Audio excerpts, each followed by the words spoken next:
Infrastructure development ಆಗಬೇಕು.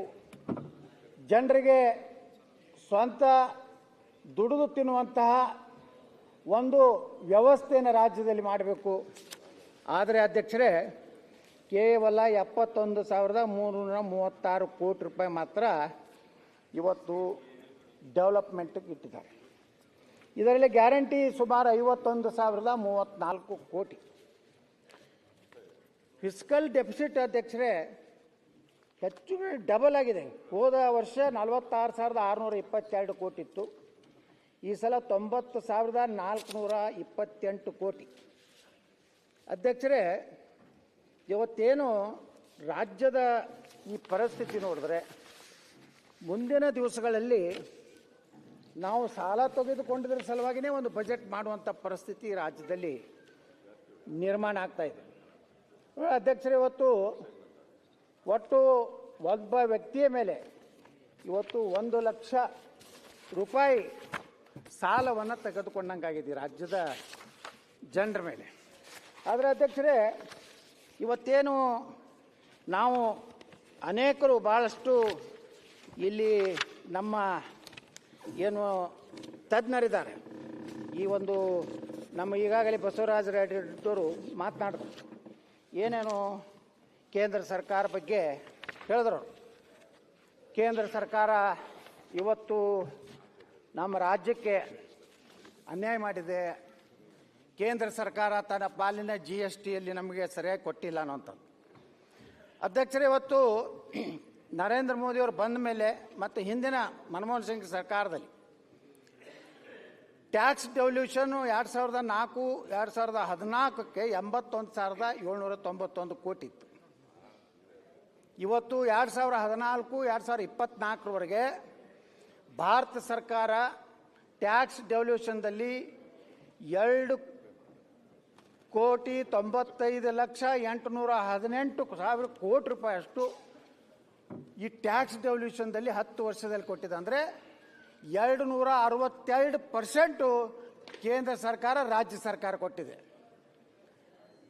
Grants in aid from government of India 2014-15ರಲ್ಲಿ ಅಧ್ಯಕ್ಷರೇ 60,779 ಕೋಟಿ ಬಂದಿತ್ತು.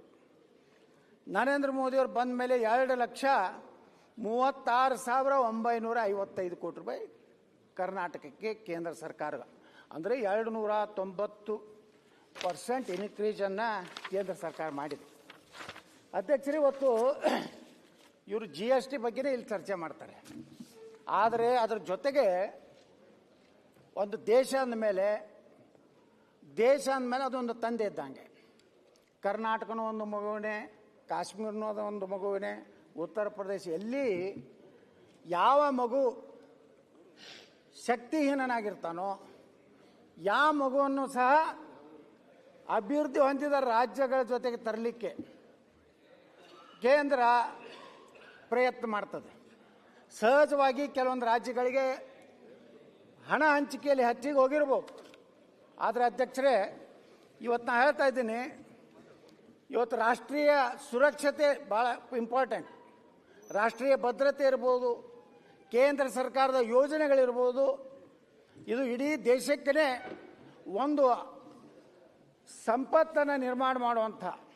ಇವತ್ತು ಹೇಳ್ತಾ ಇದ್ದೀನಿ ಅಧ್ಯಕ್ಷರೇ, ಇವತ್ತು ನಮ್ಮ ರಾಜ್ಯದಲ್ಲಿ 2014ರಲ್ಲಿ ಒಟ್ಟು 151 ನ್ಯಾಷನಲ್ ಹೈವೇ ಪ್ರಾಜೆಕ್ಟ್ ಇದ್ದು, ಅವಾಗಾಗಿದ್ದು ಬರೀ 2,958 ಕಿಲೋಮೀಟ್ರ್. ಇವತ್ತು ಅದೇ ನಮ್ಮ ಇಲ್ಲಿ ಕೇಂದ್ರ ಸರ್ಕಾರ ಈ ರಾಜ್ಯಕ್ಕೆ ಚೆನ್ನೈ ಎಕ್ಸ್ಪ್ರೆಸ್ ಅನ್ನುವಂಥದ್ದು ಕೊಟ್ಟಿದೆ, ಬೆಂಗಳೂರು ರಿಂಗ್ ರೋಡ್ಗೆ, ಸೋಲಾಪುರ್ ಕರ್ನೂಲ್ ಚೆನ್ನೈ ಕಾರಿಡಾರ್. ಈ ಡೆವಲಪ್ಮೆಂಟ್ಗೆ ಸುಮಾರು 2,059 ಕಿಲೋಮೀಟರ್ ನ್ಯಾಷನಲ್ ಹೈವೇನ ಕಾರಿಡಾರ್ನ ಕ್ಯಾಪಿಟಲ್ ಕಾಸ್ಟ್ ಎಷ್ಟಂದ್ರೆ ಅಧ್ಯಕ್ಷರೇ 63,304 ಕೋಟಿ ರೂಪಾಯಿ ಕೇಂದ್ರ ಭಾರತ ಮಾಲಾ ಯೋಜನೆಯಲ್ಲಿ ಕರ್ನಾಟಕಕ್ಕೆ ಕೊಟ್ಟಿದೆ. ಇದನ್ನು ಲೆಕ್ಕ ಹೇಳೋದಿಲ್ಲ ಇವರು.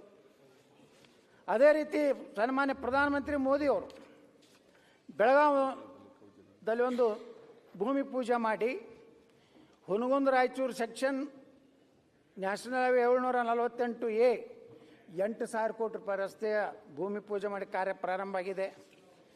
ಈಗಾಗಲೇ ಹೊಸಕೋಟೆ ಭಾಗದಲ್ಲಿ 2 ಪ್ಯಾಕೇಜ್ನಲ್ಲಿ ಕರ್ನಾಟಕಕ್ಕೆ 2,750 ಕೋಟಿ ರೂಪಾಯಿ ಕೇಂದ್ರ ಸರ್ಕಾರ ಕೊಟ್ಟಿದೆ. ಅದೇ 11 ಮಾರ್ಚ್ 2024ರಲ್ಲಿ ದಾಬಸ್ಪೇಟ್ ಹೊಸಕೋಟೆ ಸುಮಾರು 2,750 ಕೋಟಿ ರೂಪಾಯಿ ಕರ್ನಾಟಕಕ್ಕೆ ಕೊಟ್ಟಿದೆ.